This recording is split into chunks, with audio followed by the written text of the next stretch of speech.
Hello, everyone, and welcome to another episode of the Double Digit Hockey Show. I am your host, John Easthope. Thank you for joining me here.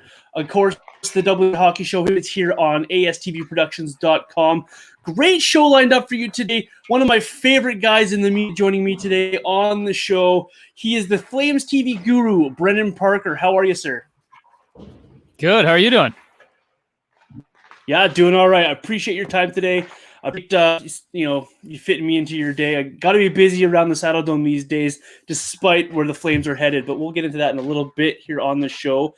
Wanted to start off with your journey in the media world. What got you excited to join media? Man, I'm trying to think if there was ever a moment. We talk about this at different times, just like what cues you into going into this side of the industry. But I think I don't know if I remember a moment in particular, but I do remember seeing those yearbook things you'd fill out from each school year. Your mom would put the school photo in there, and then your likes and dislikes and all that. What do you want to be when you grow up? I think I remember seeing. At some point, it was in the grade 7, grade 8, maybe grade 6 at the earliest. Somewhere in there, it switched from being a hockey player. There might have been one cop in there, but then it quickly turned to broadcaster. So I wanted to be a sports broadcaster. It started, I think that's probably fairly early on, and it never really left, the passion for it. And obviously, I've been fortunate enough to get into it, and then to stay in the sports broadcasting side, which.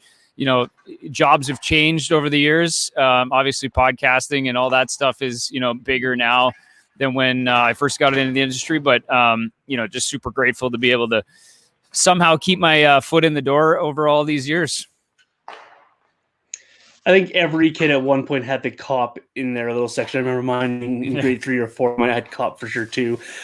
It's interesting how all these little boys, we all want to become cops at one point or another. Yeah. Flames TV host. That's quite the gig. That's quite the gig that a lot of people would be jealous of. What got you to the point of being with Flames TV in your career? Yeah, my last job before this was at Global Television, and I worked there for 8 years. So it was my longest position in my career at that point. Because a lot of it is always, trying to look for the next opportunity to try to take the next steps in your career. And I did a lot of that, especially in the early going, starting in Saskatchewan and then working your way kind of up the ladder. But, I found a home at Global Calgary, and I ended up working there for a long time. 8 years is a significant chunk of my life. And, ended up working on, the sports side of it throughout that whole duration. Got hired by Grant Pollock, the legend in the Southern Alberta sports broadcasting landscape. So learned a lot from him, and then kind of just tried to take everything I could. And, Calgary is, and Southern Alberta in general, just such a great, place to be a sports fan, to be a sports broadcaster, because obviously you have the Flames and the Stamps, and you've got, the professional side of it, lacrosse and even the junior hockey side. But then you also just have the best amateur athletes that call this place home as well. So, it was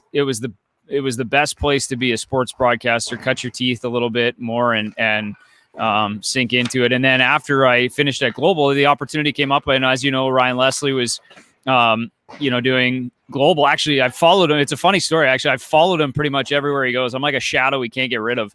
He's he was at Shaw TV in Calgary. I took his job over there, then at Global, and then here at Flames TV. So Ryan was hired after Roger Millions left and retired, got out of the game, and then Ryan switched from Flames TV over to Sportsnet, and then I took his job here, and it just, the timing was right, and tried to take a run at it. And I actually got hired while the Flames were in China. So I was in conversation with the Flames brass at the time about taking this position. And obviously everybody was over there in China doing, bigger and better things. And eventually when they got back from China, I was hired. And now almost 3 years later, which is crazy. 3 years and a pandemic later, here we are.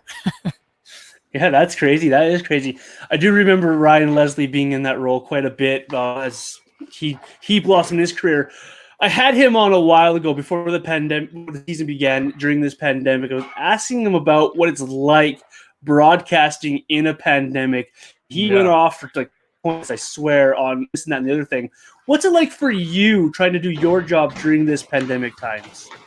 Yeah, I mean, it's funny because a lot of it is the same, and then it's more the logistics of how you're doing it that's so drastically different. Like, we're nowhere near the players, which I guess would be the most obvious thing. I'm sure Ryan pointed that out too. I mean, we fly on the charter generally with the team from stop to stop, so zero travel from March of 2020 on, basically, and you're obviously have to figure out new and kind of creative ways to do a job that we have to do every day. So, our job is a lot of times just talking to the players and trying to, come up with some interesting content ideas. And now you can't be anywhere near them. And so, I mean, you're sitting here, like, I'm on the desk right now, which normally our Flames TV set is kind of buried in the bowels of the Saddledome, kind of in between the two locker rooms. So I guess the one benefit is, with no fans, we're up here now in the bowl, overlooking the arena, and so that's kind of a perk. But obviously the challenge is that's as close as we're going to get to the players is me like yelling at them from the second level. So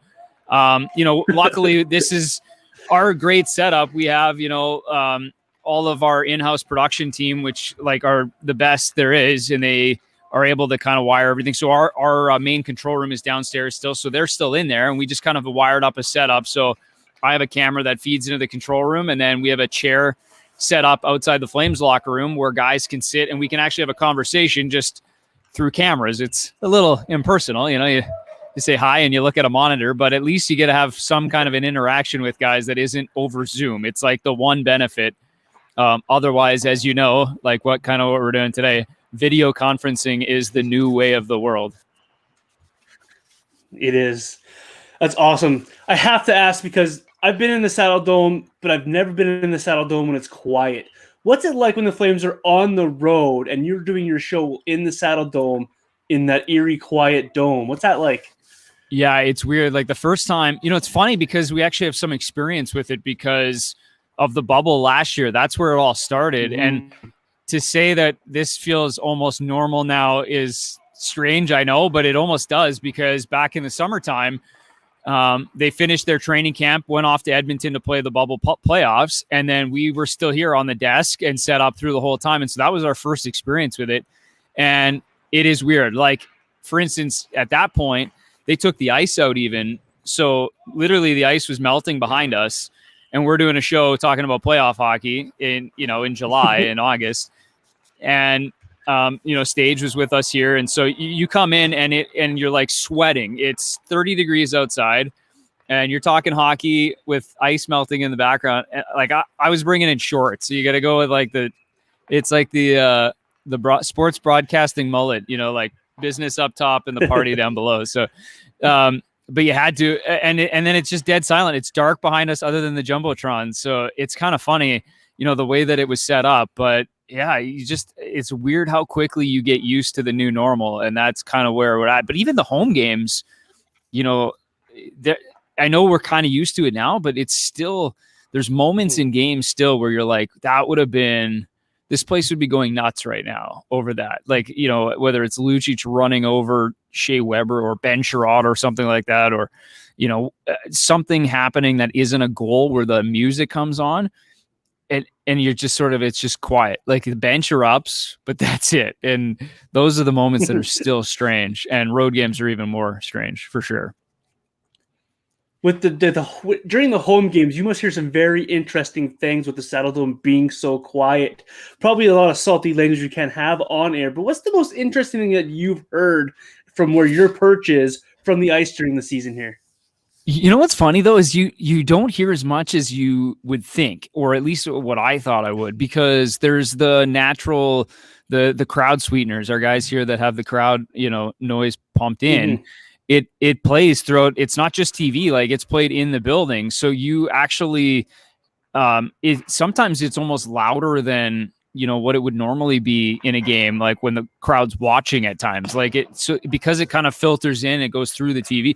So it actually takes out a lot more than you'd think. But sometimes it's just like, obviously you hear when guys yell at the refs, but sometimes it's the conversations you want to hear that are probably a little bit more up close, whether it's somebody sort of asking Kachuk what he had for supper the night before in front of the net or whatever it might be. Those are the ones you kind of want to hear, but it's like a little too quiet to actually catch anything. Had to ask. I wondered if there's anything that comes across for you guys. You work with some awesome people, though. Being a chance to work with guys like Matt Stajan or Troy Brower. Do you ever get awestruck that you're working with ex-NHL players?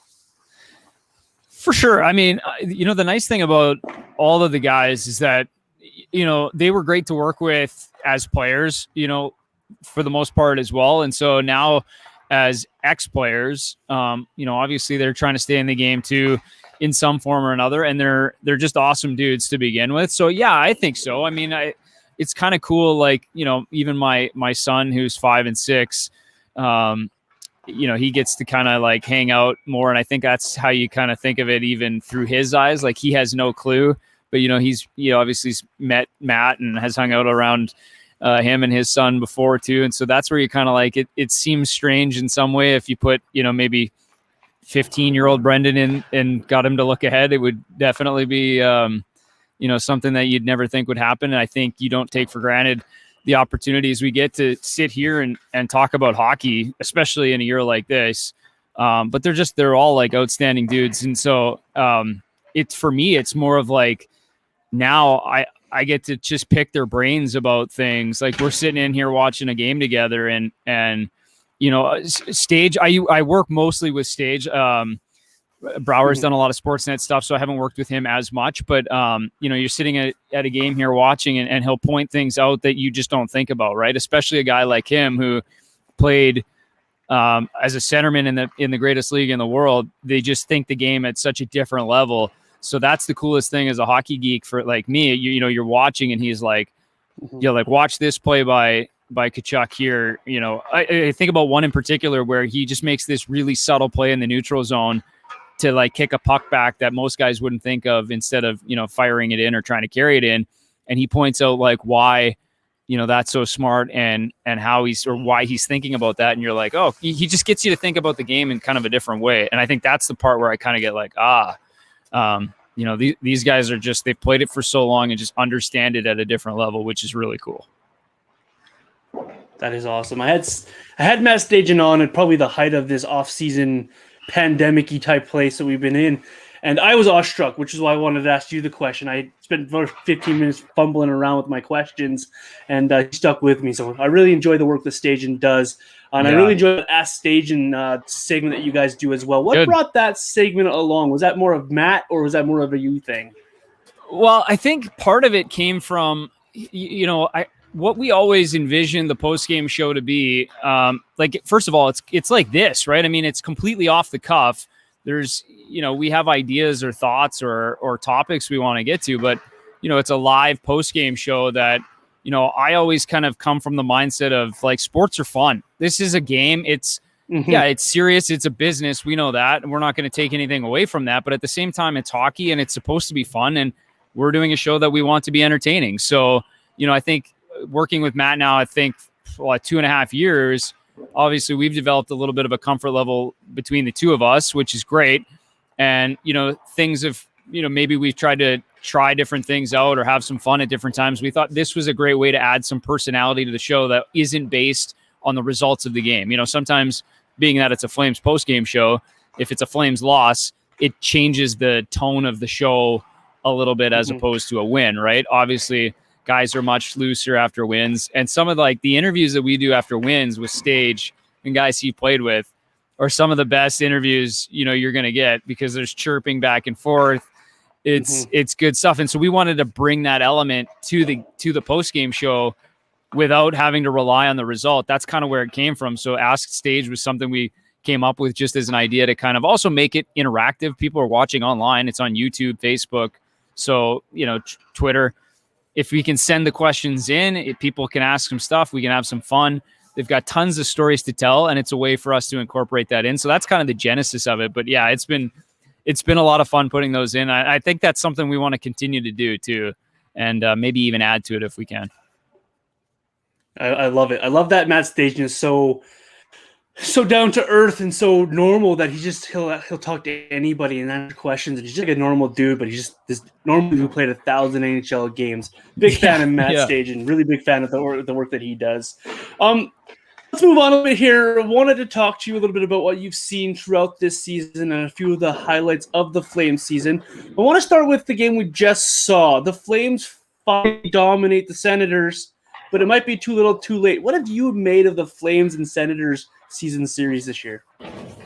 Yeah, it's been tough, obviously. I mean, I think the one thing about the Senators that I think gets forgotten a little bit is that, if you take away their first 15, 16, 17 games or whatever it was, that early stretch of their season, they're right there in the conversation with most teams in the North Division. They just were a young team that got off to a really difficult start. But I think, what we've seen in the final 3 quarters of the season is what a lot of people expected of this team. They may not be competitive every single night, but they're going to work their tail off and they're going to be a tough out every single night. And that's exactly what they've proven to be over the latter stretch of the season. The Flames didn't really catch them in the early part of that year, if you remember back too. I mean, but at the same time, they played Calgary tough, and the Flames didn't have their best games in some of those and kind of paid the price for it. And, good on them for last night finding a way to stay alive in this playoff race, because it's not an easy time either for a team that's kind of just hanging on, just clinging to that one spot. And it doesn't necessarily control their own destiny quite yet,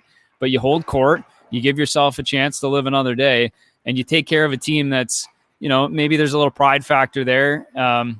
They've been difficult to you all season long, but you certainly served one back last night. And, you're right. I mean, all of it seemed to work last night. This team's had, a difficult time scoring goals at different times this year, kind of going through that bit of a stretch here recently, but it found a way. They went in, they stuck with it. Dude, they hit crossbars in the first period, but it kind of felt like it could turn into one of those games where it doesn't go your way again offensively, but then, they stuck with it and then ended up piling up some goals. And so to see 6 go in, that's huge for this team. I think I was looking at it last night. It was only the 4th time this season they've scored over 5 goals. So, and first time since March the 4th. So that's great. Great to see the offense finally click in like that. I'm glad you brought that stat up, because I was going to ask you about this team. They seem to have struggled to score of late, but they blossomed last night for 6. And it wasn't just the big guy like Johnny Gaudreau scoring. It was a team effort. How nice was it to see a nice team effort where they dig in there and go after those 2 points?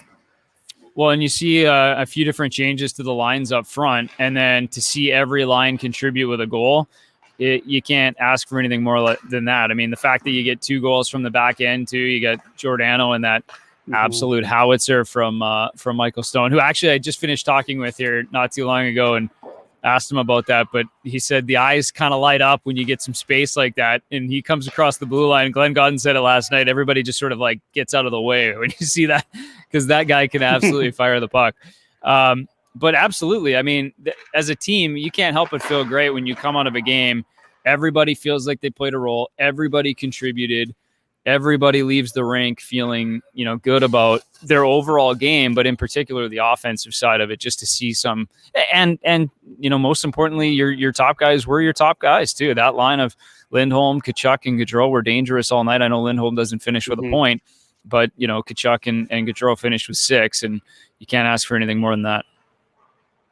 I love it. You brought up so many points there and so many directions I want to go there. But let's skip ahead in my notes a little bit here to Michael Stone. You mentioned him, and you just had a chat with him. How good of a good feel story is this for Michael Stone? He's with the Flames. He gets bought out. He gets brought back. He gets re-signed. He sits for most of the year. He's finally in the line. There was a beautiful goal last night. How good of a story is that in your mind? And how happy are you for a guy like Stone?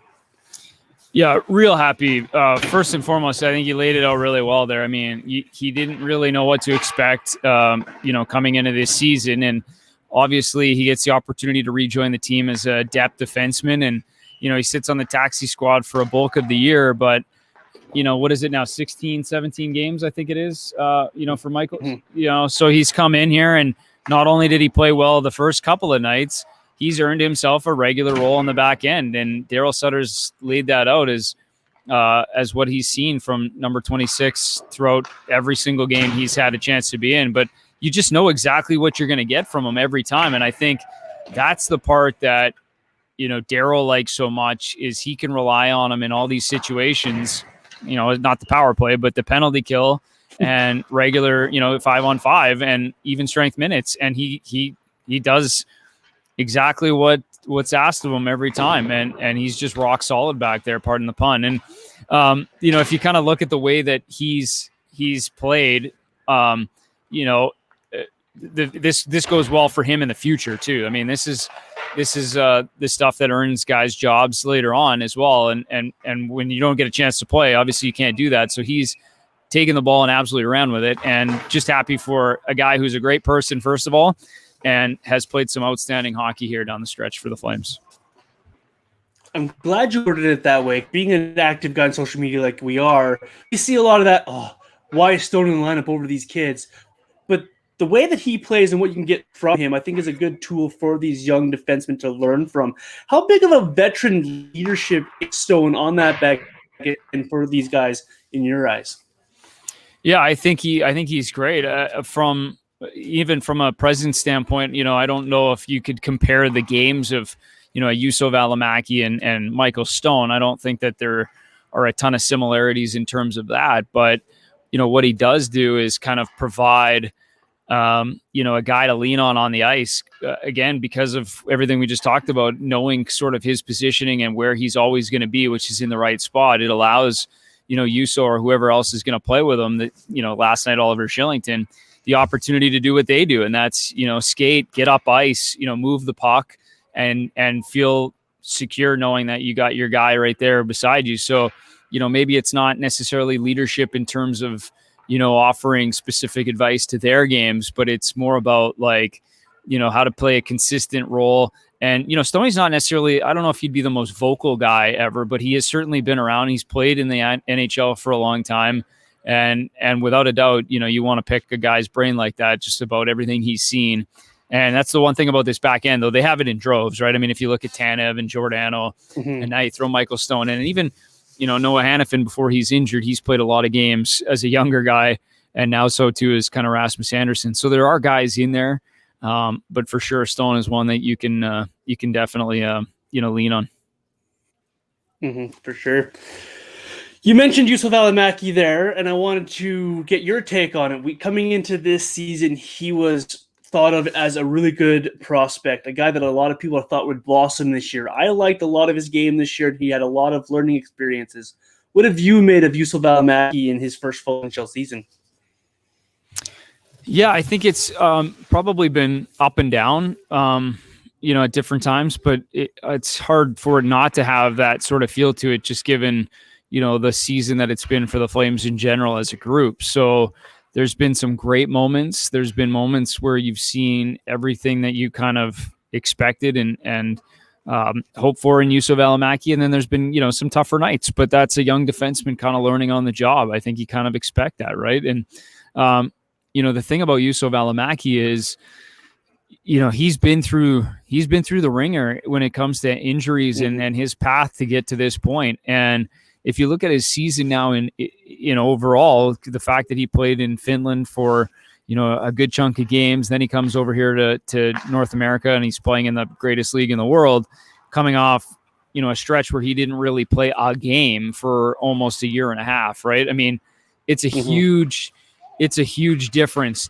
to go from playing very little, coming off a major knee injury, to playing almost a full season and most of it at the highest level in hockey. So you could understand how it's going to happen. I mean, but the best thing for this guy right now is to be playing, is to be getting those reps and learning on the job. And then, you take that into a regular off season for him, which he hasn't had in a while, is just, a normal off season training, healthy, and then bring it back, because I think there's no question that this guy's going to be a good player in the National Hockey League. I truly believe it. He's got every skill set. And to me, the biggest thing about Juuso is his head.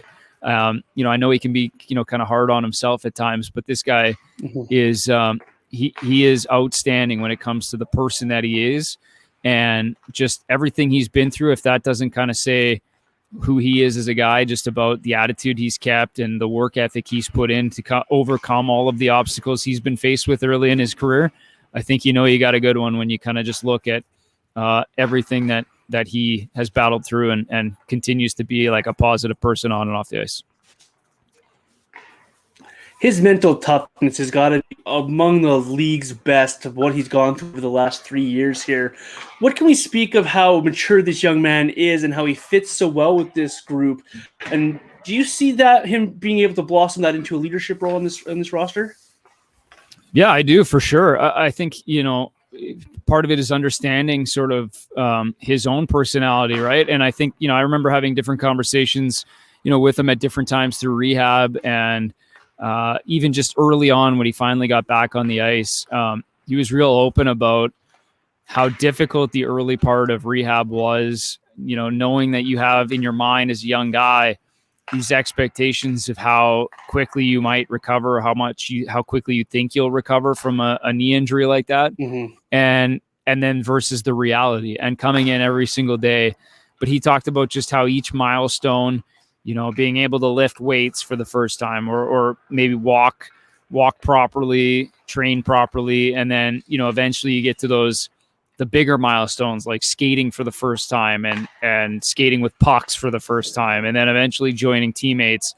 It's a real grind for a young guy who has such big expectations for himself. And he was super honest about it. And, you could just tell, like, he's got a maturity level about him that allows him to do the things he does. And this is going to make him better too. Like, this season is going to make him a better hockey player, because it's not just about the high times. It doesn't come easy all the time. And if you can learn from those low points, not to say that he's having low points, but, just the games that don't go the way you want him to, I think he's going to be a better player because of it. And, I'm a huge Juuso Välimäki fan. And, I just hope that, he gets another, few opportunities here down the stretch to take that into the off season or whatever may come next, and be ready to go next year. Yeah, I'm very excited for him, what he could bring next year after, like you mentioned, a full off season of workout and getting back at it. There's another defenseman who had a lot of expectations coming into the season, and a lot of people are wondering what happened to his game a little bit. And that's Rasmus Andersson. I haven't minded him as much as some. What have you made from Rasmus Andersson and what you've seen over the course of the season here? Yeah, I think this has been a different year for Rasmus, just because he came in, I think, both the coaching staff, himself personally, obviously, you're slotted in as a higher role. Like, previously he was, for the most part, a third pairing defenseman. And then obviously he would play with Mark Giordano at different times over the last season. But, this was going to be a year where he was written in pen in that top four, and obviously started the year manning the number one power play unit. The expectations and the, the weight was shifted a little bit more to him. And, I think at different times, he was on our podcast, the Firestarter podcast, earlier this year, and was not critical, but I think he was, maybe disappointed in a couple of different stretches of his season. But at the same time, I thought here over the last little stretch, he's been really, really rock solid again. Playing alongside Nikita Nesterov, and just what he's giving this team right now.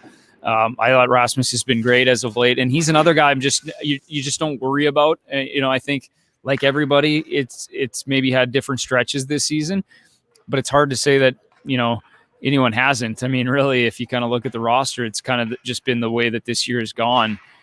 But I think he's another guy that he's just so smart. When you look at the way that he plays the game, he just thinks it at such a high level that when you have guys like that, you look at a guy like even Derek Ryan, you just never really worry about them long term like that, because they just understand the game so well. He's got such good assets in the shot and the skating and all those types of things. He'll be fine, and he's going to be a huge piece of this back end moving forward for a number of years, and I have little doubt about that. One of the things I really liked him playing with, and we saw it a bit this year, was Noah Hanifin. Unfortunately, the season didn't end the way Noah wanted for that. But what did you make of Noah Hanifin's growth this year, and then maybe a little bit on his injury front? Yeah, for sure. I mean, devastating. First of all, just knowing the season he had, and he got banged up in Montreal what was that, 10 days kind of before the season-ending shoulder injury. And, it didn't really get talked about that much. I mean, he left the game, he came back, before the game even ended, and then was back at practice, like missed barely no time, and never really thought that much about it until, he got twisted up again against Montreal in that game that eventually ended his season. And so, it's just such a difficult time for it to happen. I mean, no time's good for a season-ending shoulder injury, but just how much this team relied on him, how well he had been playing down the stretch all season, but in particular down the stretch, he was logging such huge minutes, 5-on-5, and obviously just such a great pairing with Chris Tanev all season, and then at the latter part there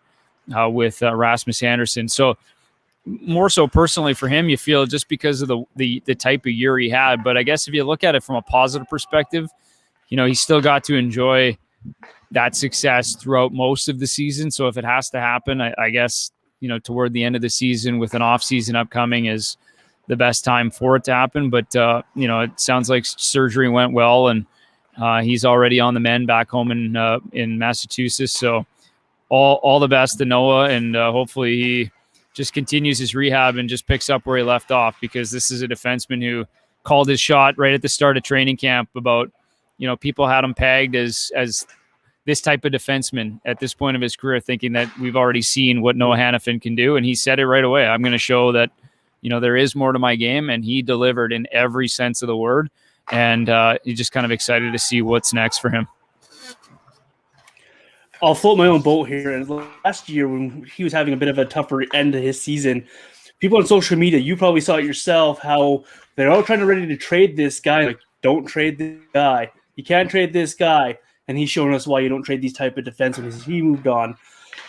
The back end is really in good form for the Flames going into next season and what they have at the end of this season. But up front, there's a few more question marks. Who's going to stay? Who might go? Those kind of questions are all around the team.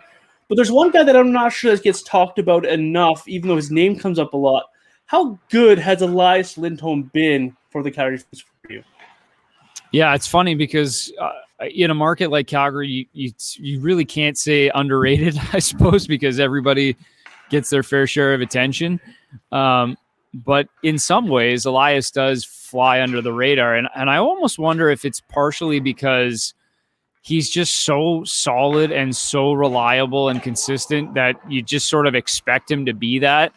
And it's almost the night sometimes where he's not that, which are very, very few and far between, by the way, that stand out, because he's so consistent at all time. Like in his tenure in Calgary, it's hard to add up too many games where he has not been, just a model of consistency, whether it's faceoffs, this season playing the center ice position or on the wing.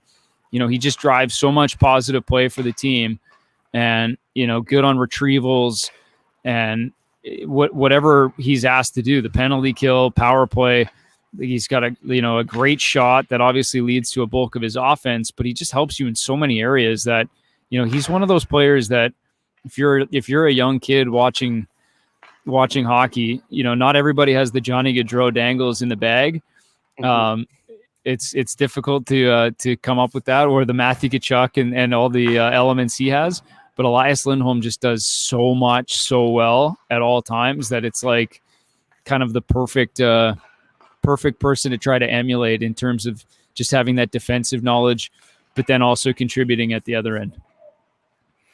For me, he's Mr. Everything for the Calgary Flames. He does everything for this roster. Is he like the prototypical Darryl Sutter type centerman for you? Yeah, I think so. I think he certainly fits that mold. I think Darryl, when he first got here, kind of talked about maybe putting too much on him. I think you saw in the minutes, he tried to taper that back a little bit so that maybe he wasn't relied on so much. You don't want him in that 20 plus minutes every single night. There are still going to be nights where he just plays a lot because he's going. But it's kind of like everybody. It's almost you scale back so that the minutes you do get are more quality, hardworking type shifts. And, Absolutely. I think it'd be hard to find a coach that Elias Lindholm doesn't sort of fit that centerman mold. And I know that there's been a lot of talk about, the fact that he is still also one of your better wingers when he plays on the wing, but that kind of also speaks to what Darryl was mentioning the other day about you can never have enough centermen who, because they're versatile, you can move centermen to the wings. You can't necessarily move wingers to center ice. And Lindholm certainly fits that mold. Absolutely agree. For my buck, there's pretty much only one guy on this roster that can match the workhorse attitude that Lindholm has, and that's Andrew Japane. He seems to me to be a Darryl Sutter type player as well. What have you made of number 88? Yeah, he's had a great season too, and kind of quietly in terms of he kind of moves up and down the lineup as well. But he's one of those guys that can kind of spark a line because he just works out of things, right? He gets pucks in and just goes to work. Like, he's not the biggest guy in the world, but we've seen it ever since he made his debut in the NHL. A lot of times he just outworks players and finds ways to contribute, whether it's, maybe it doesn't always show up on the score sheet, like last night he gets an assist, but that line, went to work under the goal line. It just, finds ways to, free pucks and take possession. And that's just what he does all over the ice. He just wins battles. And it's been pointed out by a number of people, but just how good his stick is and how he finds ways to, sneak up on players. That's an underrated skill, just about knowing where to have your stick and how to force turnovers like he does. And he's one of the best at it. And he's had a great season. I mean, you look, I think he's third right now in team goal scoring, right? So, this team's got a lot of firepower up front, and Johnny's been filling the net this year. Lindholm's obviously had success, but Mange, I think he's cooled off just a little bit in terms of the goal scoring of late. The points have still been there, but he's had a real nice season offensively for sure. It's good to see. The one thing that I don't think is talked about enough with Andrew is how good he is 5-on-5, and the majority of his goals come 5-on-5. And the way that he plays the game and how he finds that success is incredible. There's a player on this roster I think that could learn a little bit from the way Andrew Mangiapane has done. And I'm not saying this player's been bad, but Dylan Dubé seemed to have struggled a little bit with the coaching change and finding consistent roster in the roster and role in the roster. Where do you see him fitting in with the Flames here? Yeah, I think Dylan Dubé is going to play a big role moving forward too, and I think that's part of why you've seen, some messaging from the coach at different times, just because, they expect big things from Dylan Dubé. They know what he can contribute, and we see it at various times in a hockey game.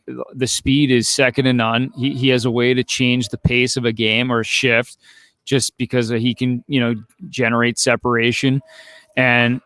And when he's going, you notice it, right? You notice him drive play. And the one thing about, and it's funny you mentioned both of them, because the thing you see about both Mange and Dubé is the fact that they put in the work. They'll never cheat you on work. And every single day after practice, those two are two of the last people to leave. They sit here, right behind me on this end of the ice, south end of the ice, and they work with Martin Jelena on everything, shooting, the stick handling in tight, finishing. And I think that's the stuff you start to see impact the play in games. It's so much repetition. But if you look at even the goal he scores last night, like, it's a great play by Derek Ryan to set him up. But Dylan Dubé has, the one-timer rocket that he just, fires into the back of the net. And that's the kind of stuff that they're working on all the time. He can fire it. And if he finds more ways to get into that space where he can get his shot off, he's going to be a huge threat in the NHL as it goes along, because he's such a competitive guy. He's excelled at all areas. He's won everywhere he's gone, and he's going to do that here. And he's still a real young player that's finding his way. But if you look at the progression from one year to the next, it's kind of going with what a young player is going to see, right? You're going to have ups and downs. It's going to be moments. There's going to be games. But the acceleration and the trend is still going up. That's all that matters.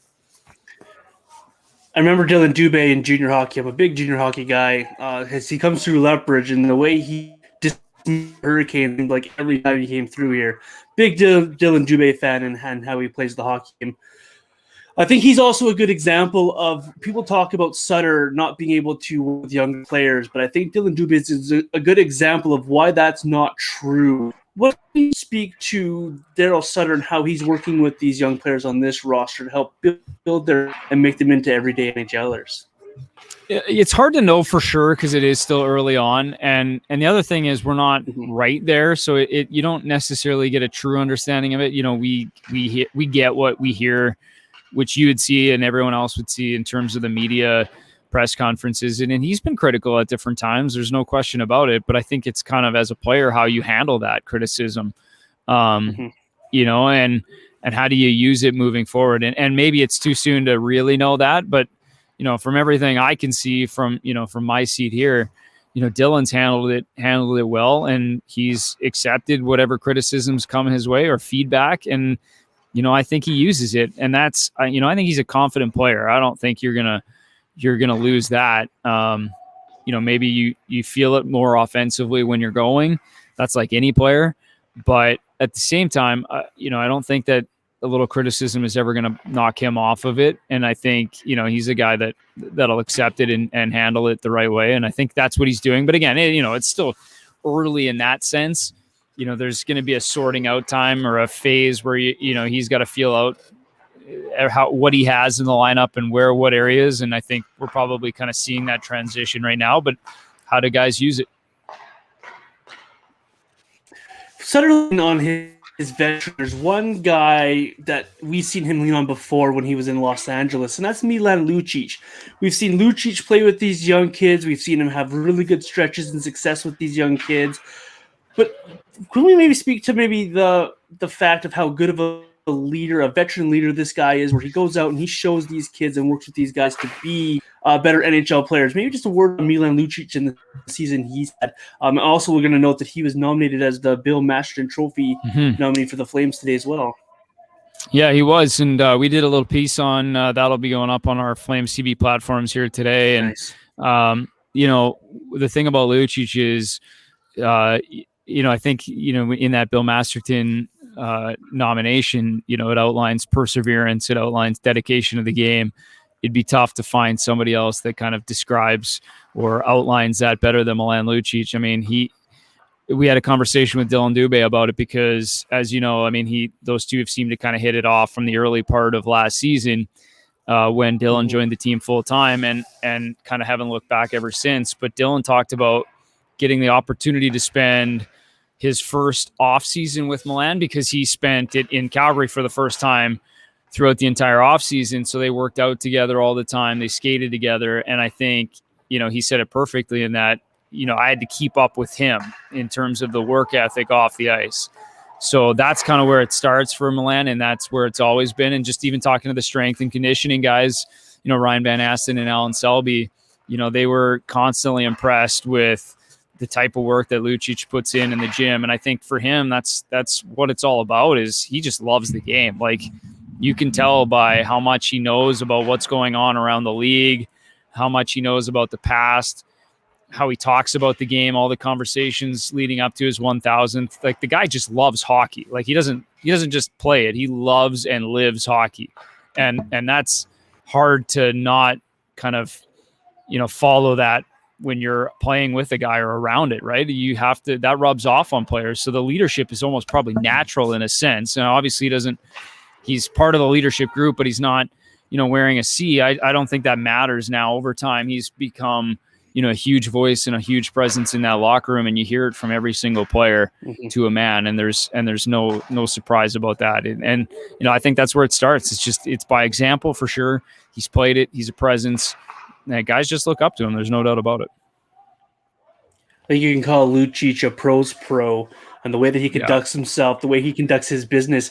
You know, he goes and waives his no movement clause for the expansion draft for the Flames, kind of as a favor to the Flames. He didn't have to do anything with that, but then he goes out and he works the next game, and like nothing's ever happened.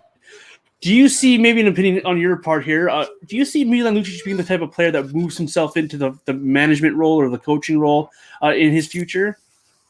Yeah, it's a good question. I mean, I could definitely see him be involved in the game in some form, but sometimes coaching, it's kind of probably hit and miss in a lot of ways. Like, guys want to stay involved in the game, but you dedicate your whole life to playing the game. You don't always want to sink it right back in like Alex Burrows or Manny Malhotra to the hours and the commitment on the coaching side. So I don't know.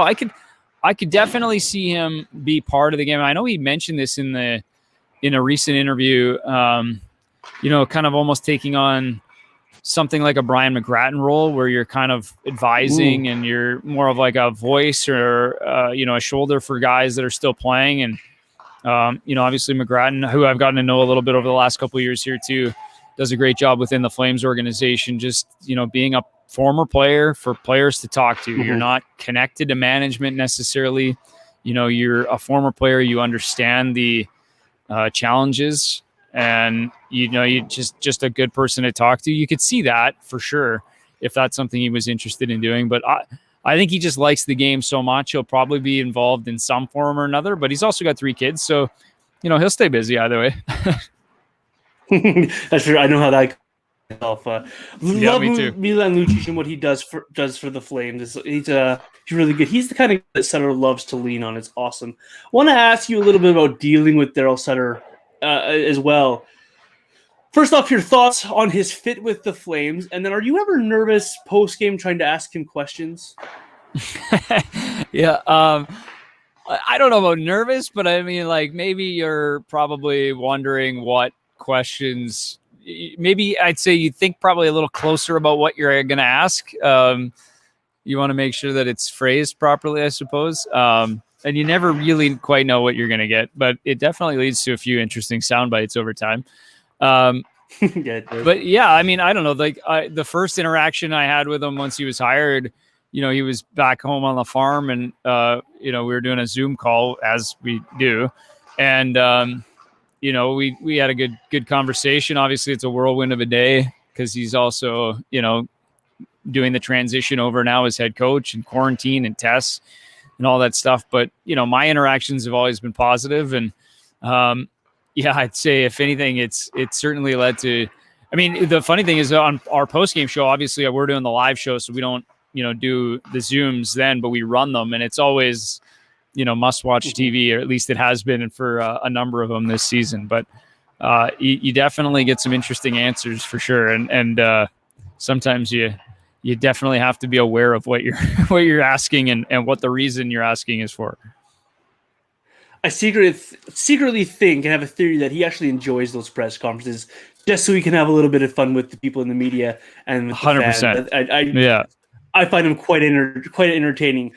His boss, Brad Treliving, who's very, he doesn't give you information in his press conferences, but he's still smart and he has a tough job ahead of him. What have you made of Brad Treliving through this up and down season and the work that lies ahead for him?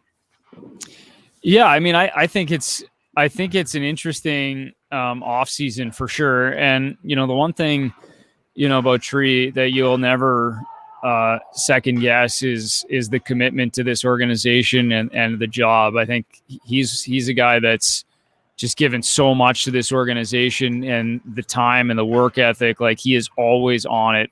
And, it's obviously things haven't worked out the way that I think everybody would have wanted to, especially this season, but it's not for a lack of trying. And there's been pieces that have come in here. And I mean, if you look at this off season, I think everybody was talking about the depth up front and how many different options there were. And, in the end, it doesn't work out like that. Dominic Simone doesn't really find a fit. Josh Levo, who I thought actually was playing really well before getting shut down because of COVID.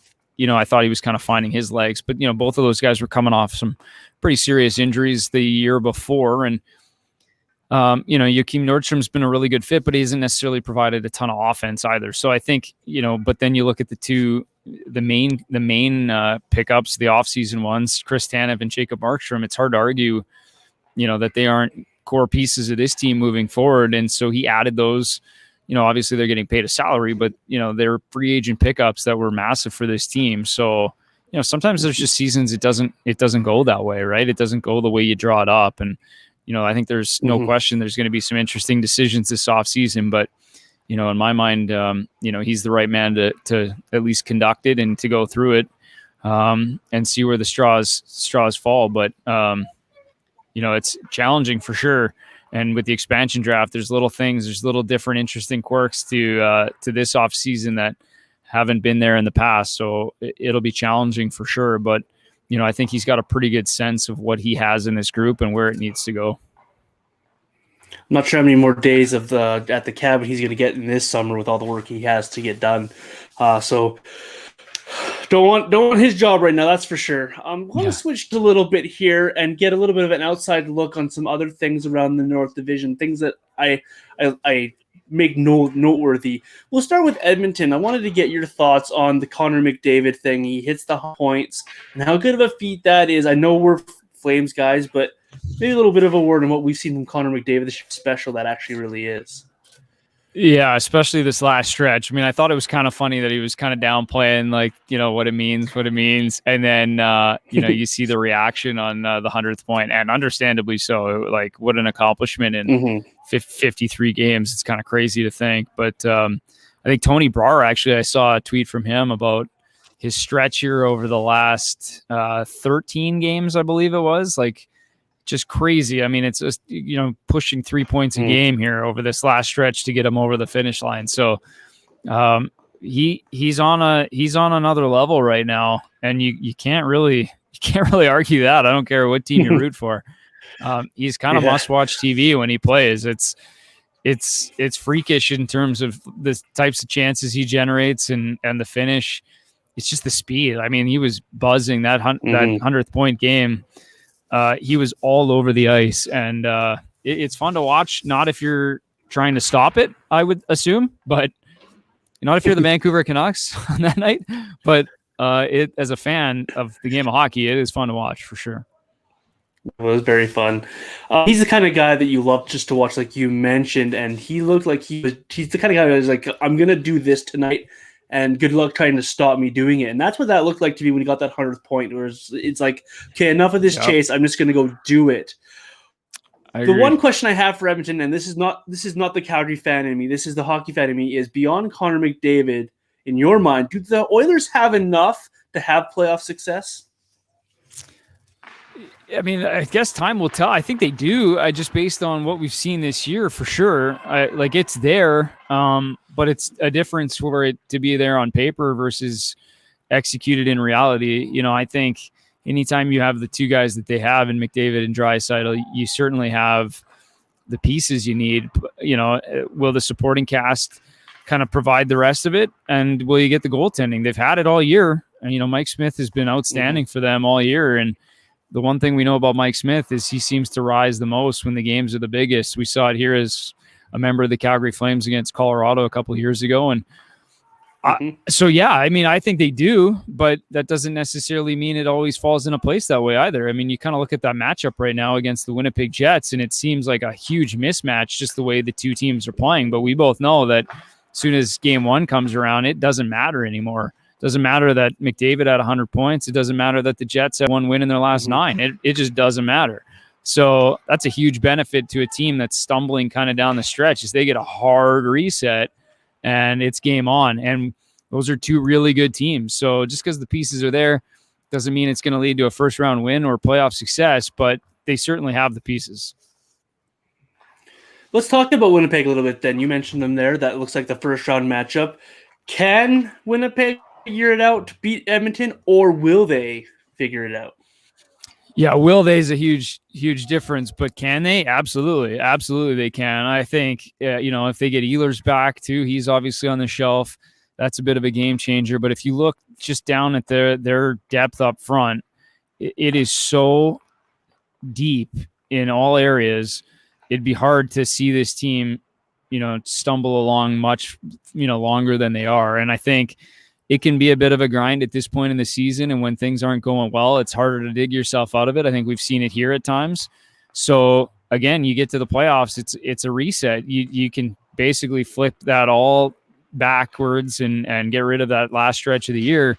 And then you're just a really good team into the playoffs facing Edmonton. And keep in mind, they could have won 10 straight here, and it might not have changed much. You're going to play Edmonton probably anyway, right? So that mentally can be a little bit hard at times too, to find a level of desperation that matches what other teams have when they're trying to play for something. So they're kind of fighting that a little bit right now. And once playoffs start, you don't have to fake it. It'll be there. So yeah, I think they can do it for sure.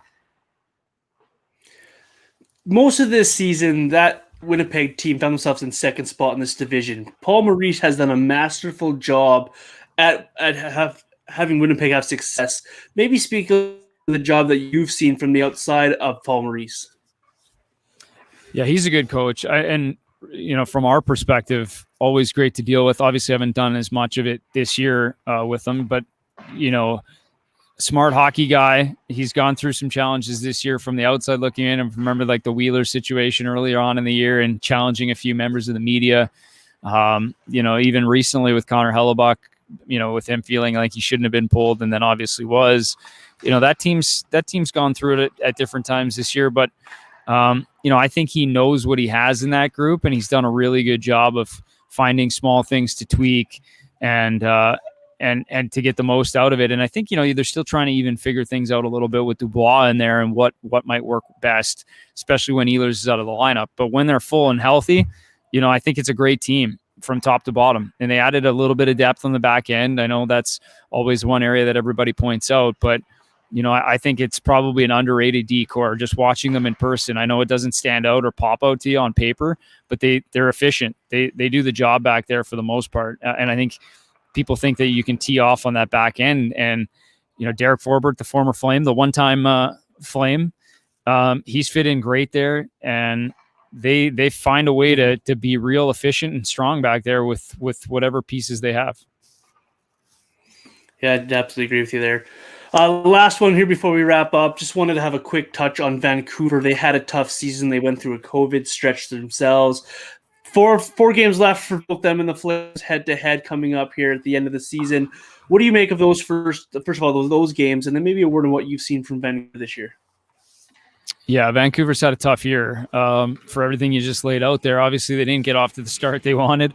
And then to go through everything, I mean, you kind of even forget they've been without Elias Pettersson for a big chunk of this latter half of the season as well, COVID aside. So, they're most likely going to finish on the outside. I think their elimination number is down pretty low as well. And the Calgary Flames are interesting. Obviously, they have meaning as of the taping of this, but in a day, that could completely change. So, how do they look? I don't know. I mean, it's going to be interesting because the playoffs in the States, at least we're led to believe, may have started by the final two games. So it's, that's going to be tough for those players to be, playing while there's playoff action, if not started, then soon to be started. So super different year in general, and why not finish it with a super different finish? So it'll be a unique ending to a season without a doubt, but Vancouver still has a lot of good pieces there too, and they'll find a way to reload. And I guess the interesting question will be, is Travis Green the one that's conducting it next year or not? Yeah, I'm glad you mentioned Travis Green there. I find it weird that he doesn't have a contract beyond this season, given the job that he has done for the Vancouver Canucks. Brenden, I thank you so much for your time today. I thank you for bearing with the internet issues we had here at the start of the show before we got going here. And I thank you for all your insights and joining me here on the Double J Hockey Show. Thanks for having me. And appreciate you having me on. This was fun to chat some hockey, and hopefully we'll chat again soon. Thank you, Brenden. Appreciate it a lot. That's Brenden Parker, Flames TV. Thank you for joining me on another edition of the Double Digit Hockey Show. I'm your host, John Easthope. I'll see you guys next Thursday here on AST TV Productions. Thanks, Brenden. Appreciate that. Yeah, good stuff, man. There's a little